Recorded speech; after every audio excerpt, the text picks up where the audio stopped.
Hello and welcome back to the Physio in a Box plodcast. I'm Richard. And I'm Vanessa.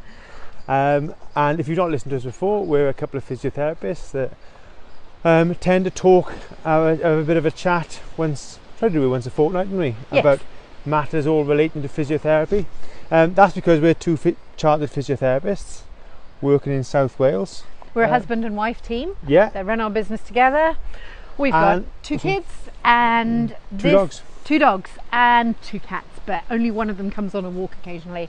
And the reason this is called a plodcast is the only time in our rather chaotic life that we have to record this is when we're plodding around the fields and woods in the morning on our dog walk. Now, as it happens at the moment, we're in shutdown with COVID-19. Yeah. And we've taken the opportunity on a Saturday to have a walk. To walk in the daylight.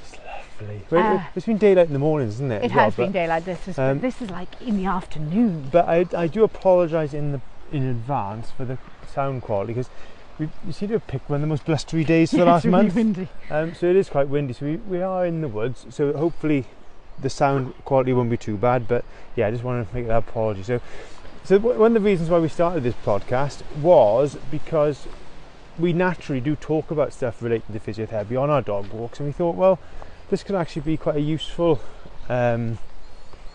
piece of this information would be quite useful to a lot of our patients, and we thought we'd make it available to you guys and to the wider public via a podcast. So we get asked similar questions a lot of the time. I had one today about someone having problems with running, 3 weeks into running, starting to have a problem. So we try and cover those sort of topics. So it was great. I could say to her what to do, what to try, and have a listen to our Why Can't I Just Run podcast. That's the last one we did, isn't it? That was the last one. So it worked out. So that's what it is. It's all this information for you, the listener and patient. Yeah. So today we are... as we said just now, we're sort of 8 weeks into lockdown now, It's this COVID-19 thing. Yes. And one of the questions we get asked an awful lot of the time is, well, how do we come to the conclusions we come to as part of our... What is physiotherapy? And how do we do what we do, Yeah, if someone says to us, I've got knee pain, where do we take that information? And why do we give them one person a set of strengthening exercises and one person a set of stretching exercises? Yeah. And that's quite relevant at the moment, really. What sort of brought us to that to this subject as well is because there's been a lot in the news this week about research and its use in the treatment of the COVID and the future treatment actually of the COVID-19 I mean, you hear virus. The government constantly saying we're following scientific advice. We're scientists. Yeah, and we rely on scientific breakthroughs and research to make our decisions. Is the quite simple answer, really, I suppose, isn't it? Because physiotherapy tends to be based on a medical model where you as a patient turn up to a physiotherapy clinic with a complaint. We take a history from you. Hopefully not a complaint, maybe an injury. Or an injury. Let's not say. They haven't seen us yet. Let's hope they're not complaining of us just yet. With an injury. We have a chat to you and ask you what the history is and a few questions, and you tell us how you feel it is and what aggravates and what eases it. And then all that information that you give us simulates into our mind and our years of experience and all our knowledge, and there's an output. Well, and then we do a physical examination. Yes. And maybe order some additional tests like an x-ray or a scan or something like that. And we use all that information to come to a hypothesis, a diagnosis, even a provisional diagnosis, and based upon that we go for a treatment approach. And that tends to be the medical model is used by doctors, by nurses, by occupational therapists, physiotherapists. So why is it a medical? What makes it a medical model? In the sense of, like basically someone seeing you and me, the patient, we should come to a similar conclusion, shouldn't we? Of what the diagnosis is. Because we tend Why?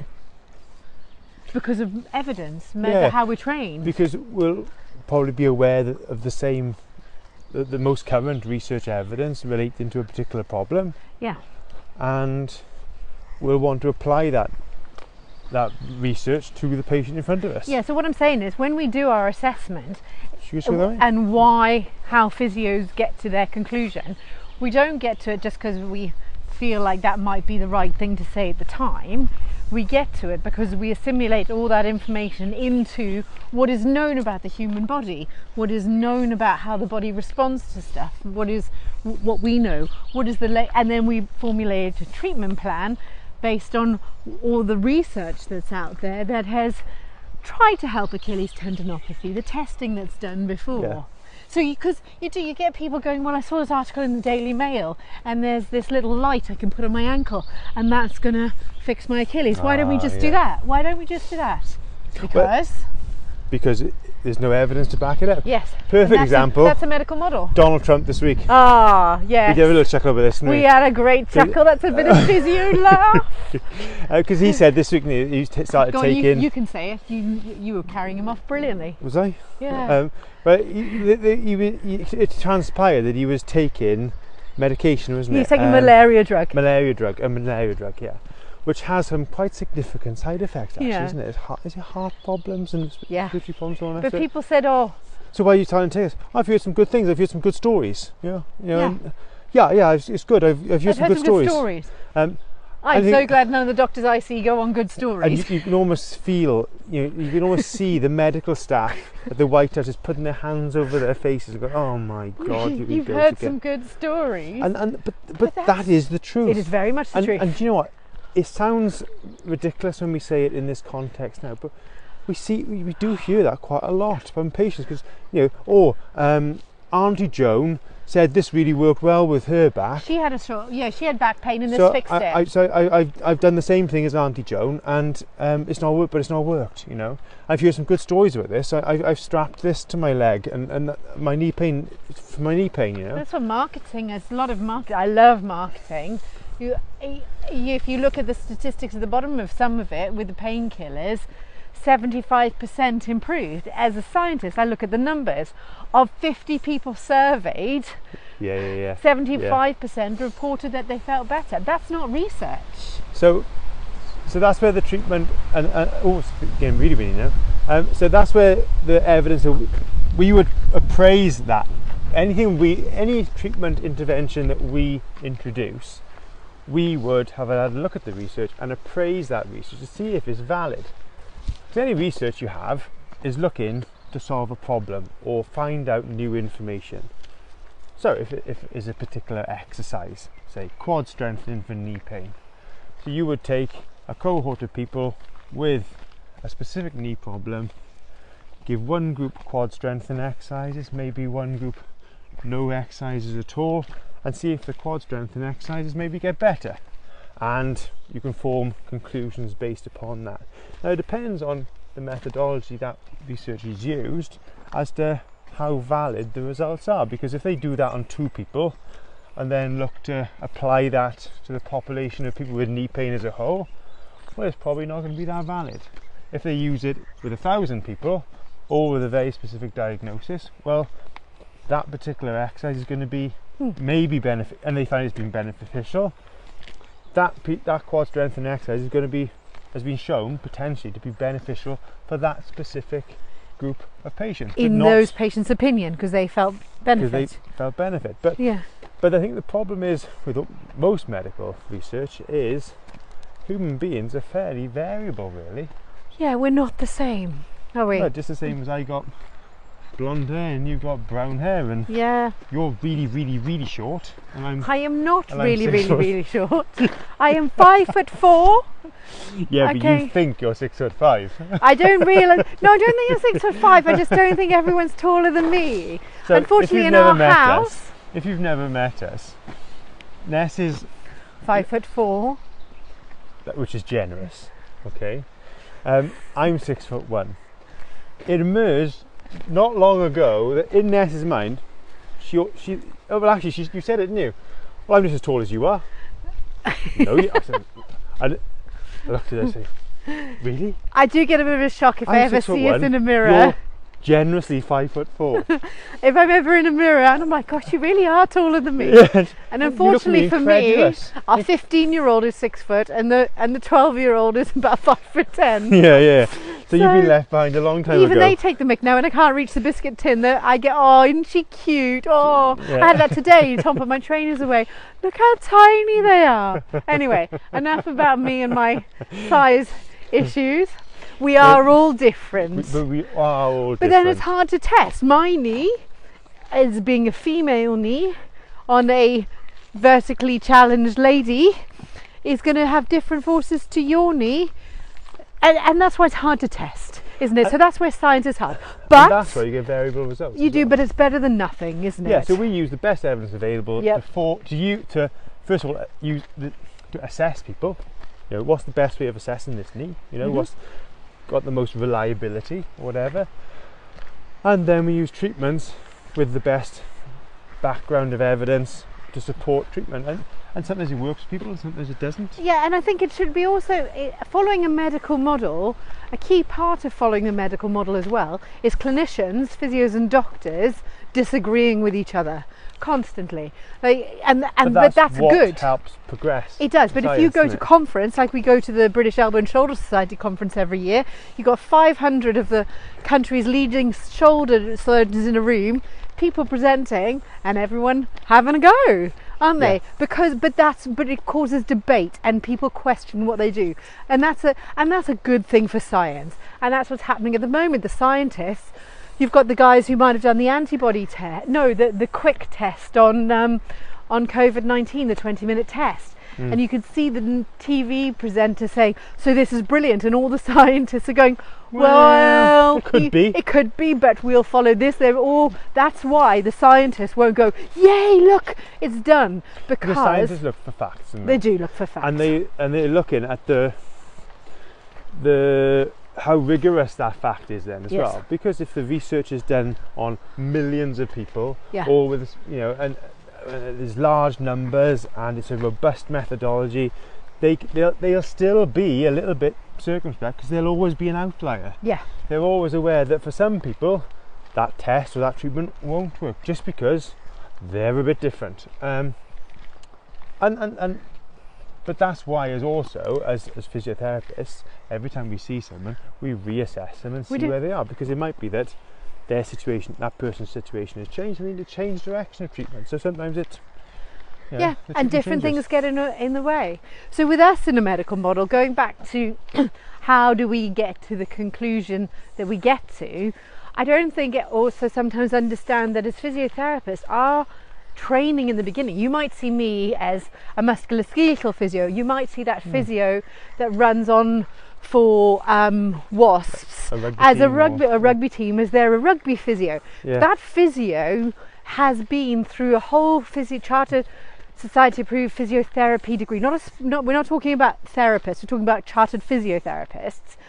And that means that in their training they would have covered neurological problems, respiratory problems, orthopedics problems.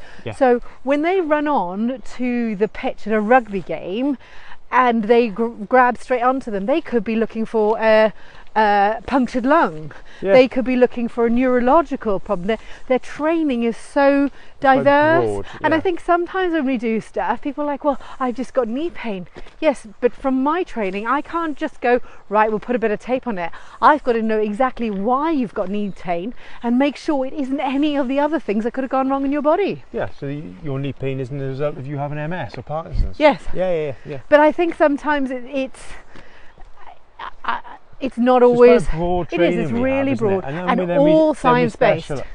And then we specialise probably in a particular area, but you never really forget your roots. You never forget where you come from. No, I still. If I get my stethoscope out in the clinic, I see patients like, why have you got a stethoscope? You've come in, you've fallen off your horse, and you've got acute pain around your chest. I'm just going to check that you've got normal breathing and you haven't fractured a rib. And they're like, I didn't know you could do that. So. Yeah, and I suppose that's the benefit of us, really. So the question is, so then, of course, you've got to ask, well, what are the other options? Well, you've got a complementary model of treatment then, where you can be Where's he disappeared to now? Yeah, sorry. Sorry. Here he comes. Benny, come on. It's all right. The naughty border terrier's on the lead. Yeah. Someone's coming. Bentley, heel. Yes, if you haven't listened to this before, our two dogs Bentley, called Bumble heel. and Bentley. And Bentley's our golden retriever, who's Bentley, pretty good, really. And Bumble's our little border terrier, who's 1 year old and just has his own mind about everything in life because he's a terrier, isn't he? So sorry, we're letting people pass. Hi there, you alright? Yeah. So the going back to what we were just saying, we were just letting these people pass. The complementary way of treating someone would be perhaps, it'd be a theory, wouldn't it? Someone would come up with a theory of why people get ill, and people will follow that theory without necessarily having any evidence to back that up. Any scientific research behind it. And you know what? The thing is to remember with that is that just because there's no scientific science behind it to back it up doesn't mean it's not effective. So it could just mean that the science hasn't proven it is right yet. Yeah. Acupuncture is a perfect example of that. Acupuncture, really. There's lots of evidence that people doing it work, but they don't know how. The other one in our field. The interesting thing about acupuncture, though, going back to that. So Richard's a qualified acupuncturist, so you can talk on this. So the interesting thing about that is, there's been quite a bit of research done on acupuncture now. So acupuncture started about 2,000 years ago, say, by the Chinese, but in more recent times they've conducted quite a lot of research, finding out, and have found that acupuncture has a significant effect on pain. So therefore you could argue that acupuncture has moved from a complementary therapy to much more of a medical has medical validity, and therefore is backed up. For pain, in our field, for pain. But not for other things other than pain, because there's been a lot of research with it on pain, and it's been shown to be effective. So therefore you can use it in a medical model, and because it has been shown to have scientific validity. Yeah, and of the gadgets out there, similar things happened with tape. My favourite company, just because they're so honest, I think they're a Welsh company, Sports Tape, and they make that kinesiology brightly coloured tape that you see on people, and even on their website there are other tapes available. K-tape, rock tape, but kineso tape. This is just a company that I just liked their facts, because they go the science, and they just said, we don't really know, there's not a lot of evidence, we think it's because it stimulates all the skin receptors, but there's a lot of anecdotal evidence that it works. And if you speak to people, lots of people will say it does do, but that's I think a good way, yes it does, but maybe we can't quite test it, we're not specific enough. But also that's how you make breakthroughs in medical science, isn't it? Someone comes up with a theory and go, well, actually with this condition, this bit of taping, that could work, actually, let's do that. They try it, they have some success, and then it's about, well, actually, is that success reproducible with a different group of people? Oh my God. Our golden retriever is now no longer golden. Was there any reason to get in that pond? You are stinking. It hasn't rained for ages, and he's just found the muddiest pond. Oh my God. Oh, flipping out. Sorry, listeners. I think we're going to get the hose pipe out when we get back. Anyway. So what we were just talking about before Bentley just completely ruined himself in a puddle was that so that's how medical breakthroughs happen, because you have a new treatment. Something. You test it. Does it work? Does it work on a broader population? And that allows it to be accepted within that medical model. And does it have a cause of an effect? If you've got this problem and you do that, does it happen? But again, humans are tricky things. Oh, they are. So you know what, we are very hard. There'll always be outliers, because people are really weird. Yeah, the human body is really weird. Yeah. So with best available science, that's how physiotherapists get to their... And sometimes that's just based on opinion. Yeah. you know, because there's nothing more available than opinion, so we do it. And well, we do that. You have it, don't you? You have a patient, and you've done everything. You've done everything that you should have done, and you've followed the science, and you've got them strong, and it isn't anything more. And then you just, and then you go on your experience a bit, don't you? Yeah. Like, okay, we're gonna just try this, and they're like, that did it. Why? Yeah, well, because of this. In theory, it should have worked, and it did work. It is, isn't it? So there is always that, but that must be the same with lots of. But that's the problem-solving approach we use. Yeah, isn't it? Is. You have a problem, you do a scientific intervention, you reassess. Has that worked? Yes or no? If it's worked, you go down further down that route. If it hasn't worked, you maybe try something different. And who are you going to call? Coates Physio. Sorry. That was so cheesy. That was terrible. That's my awful. Very unfunny South African sense of humour, as I'm regularly told. Anyway. Yeah, but I'm quite used to that now. Yeah. So. Yeah, so I think that's the science. Yeah, that's how we do. So that's how what we do it. And to be fair, that's how we differ from some other practitioners as well. So from other types, not from other physiotherapists. We should be the same. So. But there will be some variability amongst physios as well. That's important to realise as well, because let's face it, different people react to people in different ways. Yeah. So you got some patients which love seeing you. Yeah. And you've got lots that love seeing me. Because there is a human because element they like my chat or your chat, or and I'm quite aware that Ness will get people a lot better, maybe quicker. No. Or no, we've just got different. We have people different respond skills. to you differently to me, so you're better treating a certain group of people maybe than I am. But that's just it, and it's a way of interacting. I mean, I love people to question me when I'm treating. Why are you doing this? Why are you doing that? Because I think my skill lies if I can educate them into the science and why the boring exercises that you need to do repetitively are going to make the difference, then you're more likely to do them. Me just saying do this, I think in this intelligent world we live in, doesn't work. So I love the science, and I love people questioning me on and it science. might be that you don't come and see us. You're just listening to this podcast and you're living, I don't know, in Timbuktu or even Scotland. But the thing is, when you're seeing your physiotherapist or your chiropractor or your osteopath or whoever, you should be able to ask them. They should be able to explain why that's happening.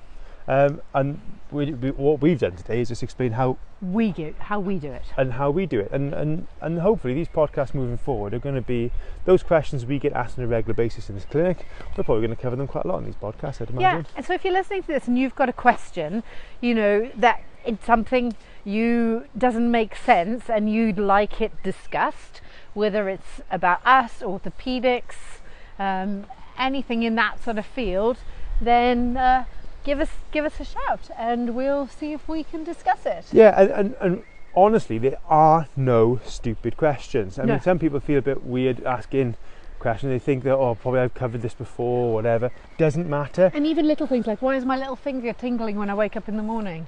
Yeah, and please get in touch. Like we said to my younger son the other day, we were having a conversation over breakfast with me, but it sounds really highbrow actually, but this is more through our conversations aren't normally this highbrow. We talk about magnetism because there's an article in the paper about the poles changing, the North Pole and South Pole reversing, and we just got into a conversation about it. And then George, our youngest, started saying, well, I'm not sure if I got maybe a bit of a silly question. I said, there's no silly questions, and because that's how you gain your understanding. And what we want to do is trying to get you to understand how your body works and get you to move better, really, to try and stave off. Yeah. So asked us the question. He wanted to know whether the world had flipped on its axis. Admittedly, his older brother did say that's a stupid question, but that's because they're brothers. But it isn't a stupid question. Nothing's a stupid question. If you're interested, by the way, the world has never flipped on its axis, but the North and South Pole have swapped places. So, but not for 750,000 years, yes, but as we found out. It should be every 250,000 years. Yeah. So we're due. But it's all right, the world is not due to end, but now we really digress. So let's leave it there, get the stinking dogs back. Oh God, yeah. Bentley, come on. So if there's anything you want us to cover, please get in touch. If not, we'll put another podcast out in the next week or two, probably. Take care. Take care, bye. Bentley, come. You are stinking.